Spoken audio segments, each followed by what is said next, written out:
فضل کلام اللہ علی سائر الکلام کا فضل اللہ علی خلقہ، اللہ کے کلام کی فضیلت دنیا کے ہر کلام پہ ایسے ہی ہے جیسے اللہ کی فضیلت ساری مخلوق پر ہے۔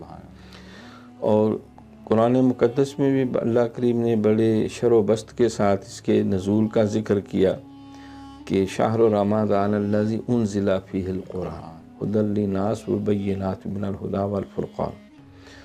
تو ماہ رمضان کو فضیلت ملی نزول قرآن کی وجہ سے، پھر جس عشرے میں نازل ہوا وہ سید العشور بنا نزول قرآن کی وجہ سے، پھر جس رات نازل ہوا وہ سید اللیالی بنی، ساری راتوں کی وہ سید بنی کہ لیلۃ القدر خیر من الف شہر۔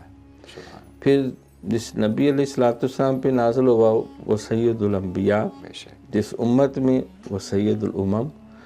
تو قرآن مقدس کی اہمیت اور فضیلت جو ہے وہ مسلمہ ہے، ایک ایک حرف کے بدلے 10 نیکی ہیں۔